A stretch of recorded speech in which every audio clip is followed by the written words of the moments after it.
Hello everyone. और इस video में मैं दिखाने जा रहा हूँ स्टॉप वॉच जो मैंने नेक्स्ट जीएस और टेलमेंट में बनाया है। तो सबसे पहले हम लोग इसको रन कर लेते हैं।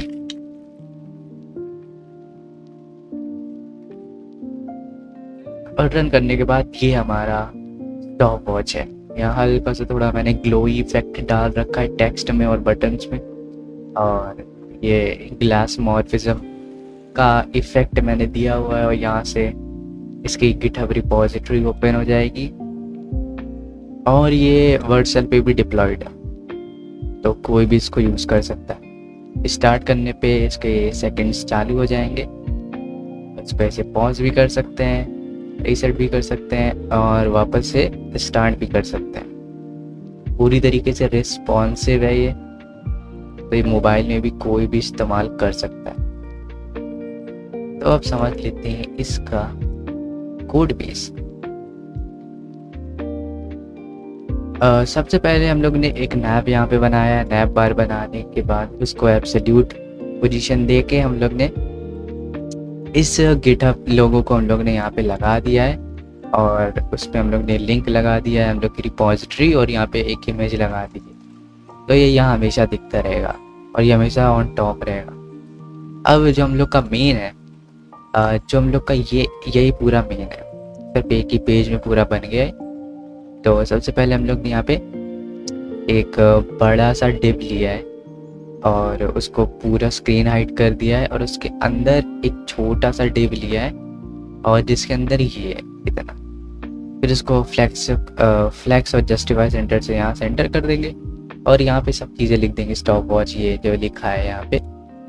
फिर उसके बाद हम लोग ने एक और यहाँ पे ऐसे लाइन बनाने के लिए ये डिव बनाया है और उसके बाद जो डिव है वो इतना ये है, जिसके अंदर हम लोग का ये टाइम है और उसके अंदर एक और छोटा सा डिव है जो ये है जिसमें 3 बटन्स हैं। अब बटन पे क्लिक करने पे ये वाले पे रीसेट हो जाता है, ये वाले पे स्टार्ट हो जाता है, ये वाले पे स्टॉप हो जाता है। इसके फंक्शन बना रखे हैं तो जैसे ही कोई क्लिक करेगा तो वो फंक्शन इन्वोक हो जाएगा। और ये जो बड़ा वाला जो डिव था ना, तो बड़े वाले डिव के अंदर ये छोटा सा एक फ्लेक्स बॉक्स है, लेकिन इसके अंदर दो चीज़ें, एक ये फ्लेक्स बॉक्स है और नीचे एक ये इमेज है। तो हम लोग ने इमेज को यहाँ पे लगा रखा है और इसको बैकग्राउंड पे लगा दिया और ये काफ़ी अच्छा लग रहा था डिज़ाइन। और क्या कहते हैं, ये थर्ड डिज़ाइन है। जो पहला डिज़ाइन था वो बहुत ख़राब लग रहा था, सेकंड डिज़ाइन भी ख़राब लग रहा था, तो थर्ड डिज़ाइन ये मैंने फाइनल किया क्योंकि कुछ समझ में नहीं आ रहा था। इसी वजह से पहले डिज़ाइन करना इम्पोर्टेंट है ताकि ज़्यादा टाइम वेस्ट ना हो। तो हम लोग ने फंक्शनैलिटी के लिए यहाँ पे 3 हुक्स इस्तेमाल करें रिएक्ट के, use state, use effect, use ref. हम लोग यहाँ पे पहले यूज स्टेट से एक बनाया ऑनलाइन और ऑफलाइन, मतलब ऑनलाइन नाम का यूज स्टेट बनाया और इनिशियली उसकी वैल्यू फॉल्स दे दी क्योंकि जब हम लोग अपना ये स्टॉप वॉच ओपन करेंगे तो अभी वैल्यू फॉल्स है। जैसे ही ट्रू हो जाएगी तो चलने लगेगा।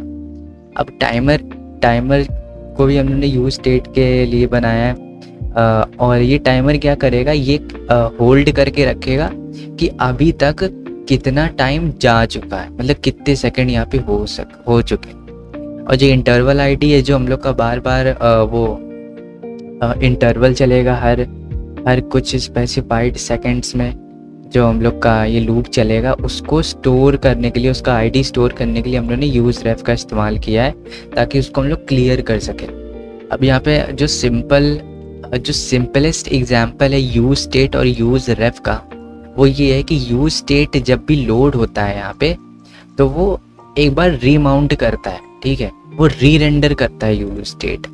लेकिन यूज रेफ जो है वो भी एकदम बेसिकली पूरा का पूरा यूज स्टेट के तरह रहता है, लेकिन ये री रेंडर नहीं करता है। तो हम लोग को यही चाहिए। हम लोग जैसे कि यहाँ पे ऐसे कर रहे हैं, हम लोगों ने इसे पॉज कर दिया। अब अगर हम लोग वापस से प्ले करते और यूज रेफ ना इस्तेमाल कर रहे होते तो ये पूरा री रेंडर कर देता, ये 0 से चालू हो जाता। तो वो हम लोग नहीं चाहते। हम लोग चाहते हैं कि इसमें ही रहे। तो हम लोग ने यहाँ पे 2 यूज रेफ यूज़ किए हुए, एक इंटरवल आईडी को होल्ड करने के लिए ताकि इसको क्लियर कर सके। जैसे कोई यहाँ पे क्लियर पे क्लिक करे और स्टार्ट टाइम रेफ जो हम लोग पॉज करने के बाद जितना टाइम है वो टाइम इसने यहाँ पे अब स्टोर कर रखा है। फिर जैसे ही हम लोग स्टार्ट करेंगे तो वो जितना टाइम है और जितना टाइम निकल चुका है वो माइनस होगा और फिर वापस से वही जब हम लोग ने स्टॉप किया था वहीं से वापस ही चालू हो जाएगा। तो इस तरीके से फंक्शनैलिटी है। तो यूज़ इफेक्ट में हम लोग ने यहाँ पे एक सिंपल सा स्टेटमेंट दे रखा है कि अगर ऑनलाइन है तो जो हम लोग का सेट इंटरवल है उसमें कॉल बैक फंक्शन कॉल हो और वो हर 10 मिली सेकेंड में चले। अब इसको अगर हम लोग 100 कर देंगे या 1000 कर देंगे तो उसी हिसाब से उस पर कोई फ़र्क नहीं पड़ेगा, क्योंकि हम लोग ने यहाँ पे मिली सेकेंड्स नहीं दिखा रखा है। यहाँ पे हम लोग ने मिली सेकेंड्स नहीं दिखा रखा है, सिर्फ सेकेंड्स, मिनट्स और आवर्स इतने दिखा रखे। तो ये करेगा क्या, जो ये टाइमर है इसमें जो अभी का डेट है और ये जो अभी का डेट जो डॉट नाउ है ये मिली सेकेंड्स हम लोग को रिटर्न करके देगा। मिली सेकेंड्स रिटर्न करके हम लोग को देगा और जो हम लोग का टाइम जितना हम लोग का जा चुका है उससे माइनस कर देंगे। तो इनिशियली तो अभी 0 है तो ये लाइक अभी के टाइम से ही चालू हो जाएगा।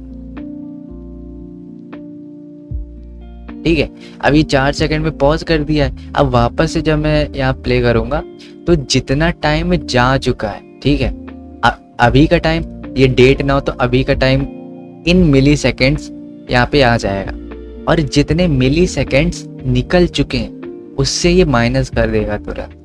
तो जैसे ही ये माइनस करेगा हम लोग का वापस से यहीं पे आ जाएगा, यहीं से चालू हो जाएगा। और हम लोग ने रिटर्न, मतलब अगर ये फॉल्स होता है, ठीक है, अगर ये फॉल्स होता है तो हम लोग क्लियर इंटरवल का फंक्शन इस्तेमाल करके इंटरवल आईडी डॉट करंट जो अभी ये रेफरेंस होल्ड करके रखा उसको क्लियर कर देंगे। क्योंकि सेट इंटरवल को हम लोग जब क्लियर ही नहीं कर पाएंगे, मतलब चालू कर दिया लेकिन क्लियर कैसे कर पा रहे, तो उसको हम लोग स्टोर कर देंगे इंटरवल आईडी डॉट करंट में और फिर उसको ही हम लोग क्लियर कर देंगे अगर ये फॉल्स होता है आगे।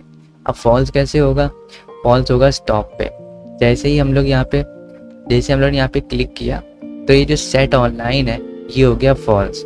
और यहाँ पे मैंने डिपेंडेंसी जो स्टेट दे रखा है वो दे रखा है ये ऑनलाइन वाला, कि मतलब ऑनलाइन जैसे ही ट्रू हो या फॉल्स हो, मतलब कभी भी ये चेंज होगा ना तुरंत ये फंक्शन कॉल हो जाए।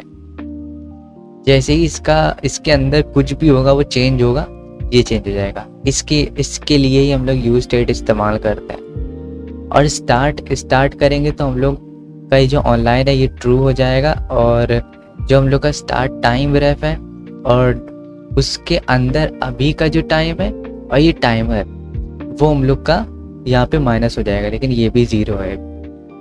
ठीक है, अब यहाँ पे जो रीसेट है, रीसेट का बहुत सिंपल है। जो हम लोग का टाइमर है और जो हम लोग का सेट ऑनलाइन है ये वो दोनों हम लोग यहाँ पे फॉल्स कर देंगे। और एक और फंक्शन है जिसमें हम लोग ने जो आवर्स है और ये जो टाइम है ना, ये टाइम हम लोग का स्टोर हो रहा है टाइमर में पूरा। ठीक है, अब इसको ये सेट टाइमर जो हम लोग का यहाँ पे कॉल हो रहा था वो इसमें सब स्टोर हो रहा था। तो हम लोग के पास एक्चुअल जो डेटा है कि कितने मिली सेकेंड से हो चुके हैं, कितने नहीं हो चुके हैं, ये सारी चीज़ें वो सारा टाइमर में। तो जैसे ही हम लोग प्रॉपर टाइम वाले फंक्शन को कॉल करेंगे तो हम लोग उसी टाइमर को लेके उसका डेटा, ये तो मिली सेकेंड में है पूरा, ठीक है, टाइमर में पूरा मिली सेकेंड वाला डेटा है, उसको हम लोग फॉर्मेट करेंगे in hours, in minutes, in seconds, in milliseconds और फिर उसको पैडिंग दे देंगे। पैडिंग देने से क्या होगा, ये पैड स्टार्ट एक फंक्शन है जिसमें हम लोग 2 प्लेसेस तक फिक्स कर देते हैं एलोकेशन और उसका जो प्लेस होल्डर है वो 2 रख देते हैं। जैसे कि यहाँ पे अगर 10 होगा, यहाँ पे जब 1 आ गया तब ये दिखेगा, लेकिन अगर ये हम लोग हटा दें, अगर ये हम लोग हटा देते ये कुछ ऐसा दिखेगा। तो इस तरीके से हम लोग पैड स्टार्ट इस्तेमाल करते हैं ताकि हम लोग फिक्स कर दें वो प्लेसेस और उसको रिप्लेस कर दें विद 0। और मैं ये भी दिखा दूँ कि अगर हम लोग मिली सेकेंड को भी अगर ऐड करना चाहें, और यहाँ पे हम लोग ने एंड में क्या किया है, एक रिटर्न स्टेटमेंट से हम लोग ने एक स्ट्रिंग रिटर्न कर दी है जो आवर्स, मिनट, सेकेंड्स और मिली सेकेंड्स यहाँ पे शो कर देती है इस div में। तो जैसे ही हम लोग यहाँ पे, तो यहाँ पे हम लोग को मॉड्यूलस करना था और यहाँ पे डिवाइड करना, तो अब ये काम करने लगेगा। तो यहाँ पे आप देख सकते हो कि ये अब मिली सेकेंड्स यहाँ पे दिखा रहा है, और इसको अगर हम लोग यहाँ पे 50 कर देते हैं तो यहाँ पे हल्का सा थोड़ा डिले आएगा। जैसे यहाँ पे 500 कर दे, तो यहाँ देख सकते हो किस तरीके से ये थोड़ा अलग तरीके से बिहेव करता है। तो हम लोग इसको 10 ही रखते हैं क्योंकि 10 रखने से थोड़ा ये अच्छा लगता है। और इस तरीके से हम लोग अपने जो ये है क्या कहते हैं स्टॉप वॉच को, इसको पूरा चेंज भी कर सकते हैं। तो किसी को भी अगर ये अच्छा लगा तो वो जाके रिपॉजिटरी देख सकता है और उसको अपने हिसाब से चेंज कर सकता है। लेकिन इनिशियली मैंने इसको ऐसा ही रखा हुआ है, लेकिन यहाँ पे पूरा कोड मैंने कमेंट कर दिया, तो जिसको अपने हिसाब से सेट करना हो तो वो कर सकता है। तो बस इसी तरीके से हम लोग का ये स्टॉप वॉच काम कर रहा है। थैंक यू अगर अच्छा लगा हो, और अगर कोई भी सजेशंस या कोई भी चीज़ आपको बतानी हो कि जिससे मैं इम्प्रूव कर सकता हूँ अपने कोड बेस को, तो आप कमेंट सेक्शन में बता सकते हो। और मिलते हैं नेक्स्ट वीडियो।